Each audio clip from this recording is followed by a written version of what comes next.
Here is a question in which we'll be solving for x, given that both sides of the equation are in the form of a fraction. Now, our first aim in questions like these are to get rid of the fractions from both sides before we solve for x. So, let's start with the right-hand side. So the right-hand side is all divided by 3.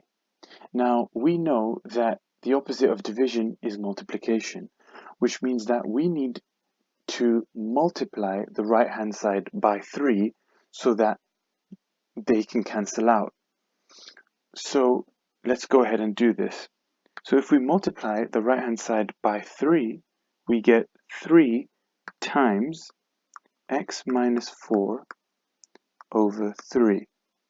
Now, the reason we times by 3 was because now we see that the right-hand side is multiplied by 3, which is what we just did, and divided by 3. And now, that means these two can cancel out, because we've got a 3 in the numerator and denominator. So what we're left with is x minus 4 on the right-hand side.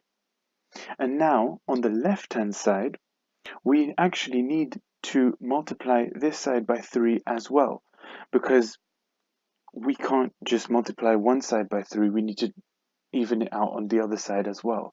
So it's 3 times x plus 8 divided by 2.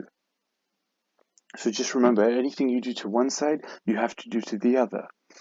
Now, if we simplify the left-hand side, we can simplify the numerator to become 3x, which is just 3 times x, and 3 times 8 is 24, so plus 24 all over 2.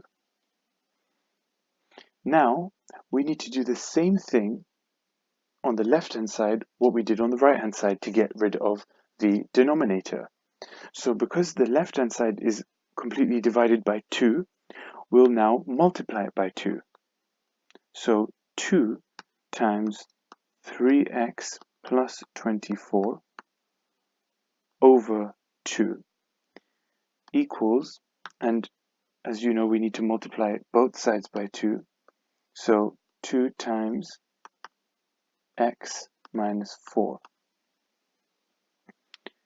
Now, just like the right-hand side, when the 3's cancelled out, because we have a 2 in the numerator and denominator, we can cancel these out.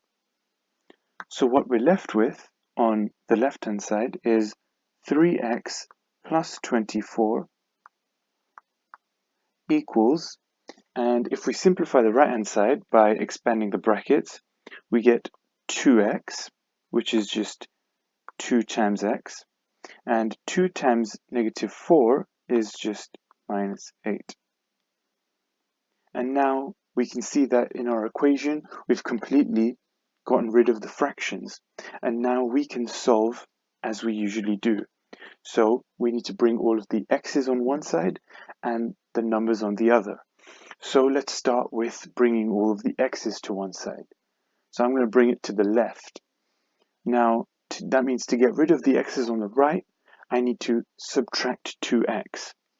So if I subtract 2x from this side, we know that we have to do it from both sides. So we subtract 2x from the left as well.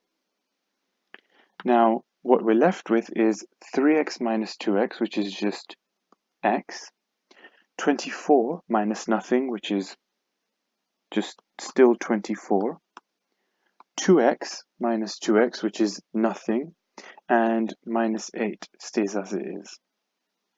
Now we've got all of the x's on the left-hand side. We need to bring all of the numbers to the right-hand side. So we need to get rid of this 24 from the left-hand side. Because it's positive, we need to subtract 24 from both sides. So we have x, which stays as it is, and 24 minus 24 just becomes 0, so we're left with nothing there. And that equals minus 8 minus 24 is negative 32. And because we only have a singular x, on the left-hand side, that means we're finished with this question. And our answer is x equals negative 32. And we're done.